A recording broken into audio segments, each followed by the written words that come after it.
Welcome to the show, Road to Success. I'm your host, S1E2. The show is designed to help people and answer questions that people on their life with their journey in life. You may be able to crumble, and this show will give you direction and answers. Today we have a special guest, Don Campbell. Welcome to the show, Don.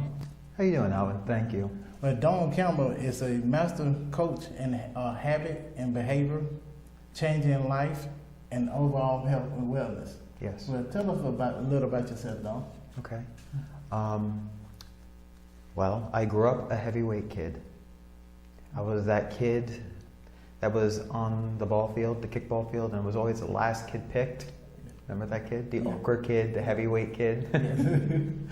The kid that would try and kick the ball and run right over it? Yeah. That was me. So I kind of grew up that way into my young adulthood, and I had an accident that required knee surgery. And for the first time in my life, I discovered what it meant to be fit. I started losing weight. Lost about 80 pounds and kept it off for about 20 years. And during that time, became very interested in fitness and nutrition, and it was like a part-time passion of mine. Yes. So I worked in IT full-time, but after losing the weight, I took this on and started living the lifestyle and lived the American dream. Got married, had kids, bought a house, got a dog, got a divorce. Wasn't planned for, no one plans for it, but it happens. And after that, I wound up gaining half the weight back. During that divorce period, it was about a year and a half. It was all about just getting through the day. Yes. It was very, very challenging. And so, it became a life of convenience. I went right back to my old habits and behaviors when I was younger, right? Just not eating well, no longer exercising, just not doing the things I should be doing. I started having anxiety attacks, not sleeping well at night. And so after that, after the divorce, I came out of this and I just said, God, you got to help me here, because this is not what I signed up for. I'm a worship leader at my church, and I've been doing that since I was like 13 years old. So almost 40 years. Well, I won't tell you how old I am, but that'll kind of give you a clue.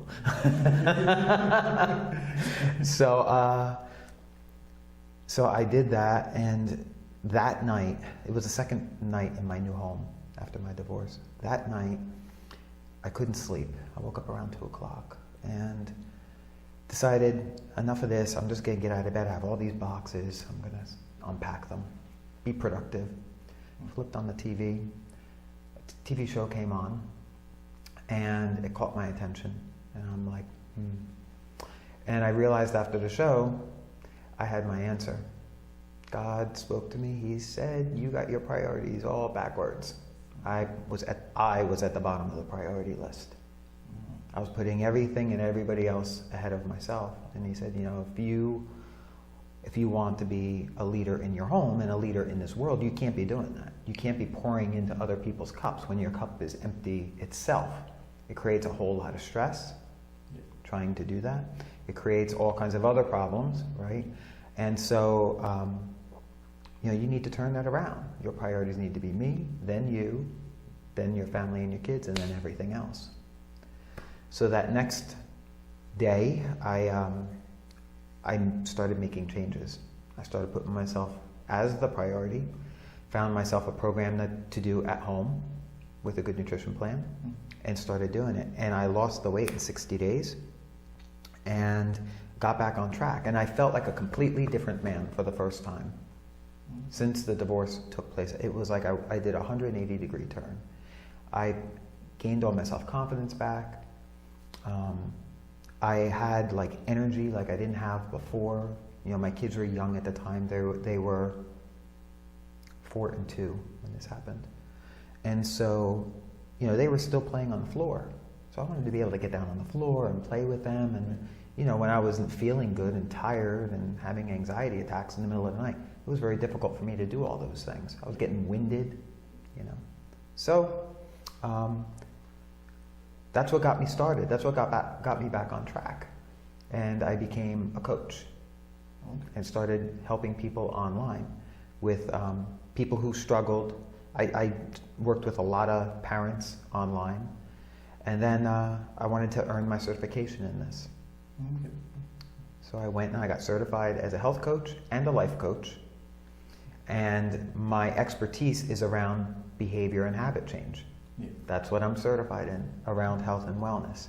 And so it's kind of unique because most people, they will do a program, right? They'll go to the gym, they'll sign up with a coach, they might do it for 90 days. Yeah. If they're lucky. Most people don't last that long. And they'll either quit long before the program finishes, or they'll finish it, but then they go back to their old habits and behaviors, Yes. right? And so I didn't want to, I wasn't just interested in getting someone the results, but I was interested in creating change from the inside out like I had. Behavior change from the inside out. And I knew what it took to make that behavior change in myself, but what I didn't know was how to coach somebody else through it effectively, right? So when the hard days came, like, how do I change those old habits and behaviors into behaviors that are supportive, Yes. right? It's more than just what we eat. It's more than exercise. There's a mental component to this, right? How we think plays into this. There's a heart component to this. How we feel plays into this. There's a spiritual component to this. What we believe when all the cards are down, what we take stock in, plays into this. It plays those things, those four things. The physical things we do, the mental things we think, the heart things we feel, and the spiritual things that we believe in, all play into our habits and our behaviors and our ability to move closer towards success, or they take us away from success. And what I've learned is when all four of those things are in balance, you've hit the sweet spot. You've hit the jackpot of success. And that's where I've really been living for the past year now, because now I'm doing this full time. And I absolutely love it. Because people aren't just getting results for a month or 90 days, but they're holding on to their change. Okay. So how would you define success? I think everybody has their own definition of success. I don't want to say there's a right way to define it or a wrong way to define it. I think every individual has their own definition. But for myself, success for me is not giving up, right? You have a particular goal, no matter what it is. And first deciding that that's what you want, right? Too many people don't make the decision, a strong, intentional decision. They kind of go at things kind of like, we'll see, I'll try it. It's very wishy-washy. Yes. And so, when you do things wishy-washy, you usually don't get very good results. Yeah, that's true. Right? So the first thing is making a strong decision or intention, right? I think the second thing is staying committed to it, right? Not quitting, right? Staying committed to the decision that you made through thick and thin, through ups and downs, through the twists and turns. This is what life is all about.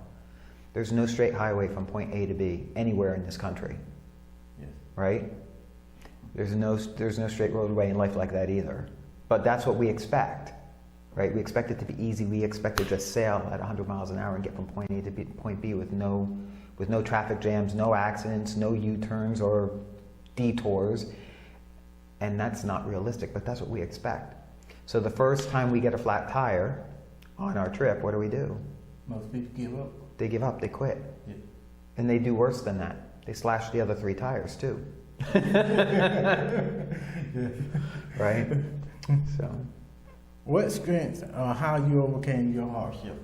What gripped you and made you say, I'm going to change no matter what? After my divorce, it was my kids. Moving into my new home, and realizing not that I wasn't a bad dad by any means, But I think I recognized that I had so much more potential than I had been giving during the period of that divorce period of 18 months, because it was just all about getting through the day, that I kind of lost sight of the big picture. So when I was in my new home, I mean, that's what I was praying to God for. It's like, this is not what I signed up for. This is not, I know I'm better than this. Help me become better. And so they were my why. But I also knew, like, I felt like I was being called in a different direction in my life at that point in time too. Like, I felt that there was there wasn't just a whole new chapter being written. I felt like a book was just closed and I'm writing a whole new book. I was literally starting fresh. And so, that's when my priorities started changing, right? I started taking more stock in myself, putting more energy there. And during that time, I realized I really wanted to help people more than what I was doing working in IT as an IT manager. I really wanted to have an impact on people and help them become successful themselves. Yeah. And so that's why I chose to get my certifications in becoming a health coach and work in those areas of habit and behavior change. And the other question that the audience want to know, how do you stay focused and stay accountable? That's a great question. Being a coach and coaching people, there's a lot of great systems out there, right? That will help people to succeed in anything. It could be health and wellness, it could be career, right? But if you're going to make a change for the long term, right, and go all in, not be wishy-washy about it, I think that there are a couple of things that have to be in place, right? First and foremost, spiritually speaking, you need to know where you're being guided. Because if you're being guided to go left and you're going right, you're not going in the right direction. Yeah. So that's number one. The second thing is, like I said earlier, making a decision to do it, like being bold about it, right? Having that bold intention and taking a step out in faith in doing it. It took a step out in faith for me to become a health coach. It's a completely different career than being in IT management, and opening my own coaching practice. It took a huge step of faith, and it wasn't easy to do. I was kind of in my head about it in the beginning, but my heart kept telling me, do this, and my gut kept saying, you've got to do this, right? And I know when the gut is speaking to me, that's the spirit saying, do this, go. Take action, right? And so I did it. I took the action. Here I am. I wouldn't be speaking to you today if I didn't take that. And, I've worked with people across the country, coaching them over the phone, having their breakthroughs, holding on to their breakthroughs, and it's just been amazing. I absolutely love it. Welcome. Thanks for being on the show. Thank you so much. It's been awesome. Don, tell us how people can get in touch with you for you to be the life coach. Awesome. I have a website. They can reach me at CoachDomCampbell.com. That's DOMCAMPBELL. I also have a Facebook page. You can look me up there. And you can also call me at 732-867-8770. Thank you. Stay tuned. We'll be right back. On the road to success, you will face challenges. But the number one way to start on that journey is to make a decision. You must decide, what do you want? What do you want to achieve, or what you want to become? No one ever became successful without making a decision. You cannot hit a target without having a target. You must aim after you make your decision. Then be committed. Make a commitment. This is what I want, this is what I'm achieving, and I'm going after my dream. But today's TV offer is my book, From Pain to Passion. It's a book of hope that gives a message to help you come addiction, financial burden, divorce, bad relationship. This book is life changing.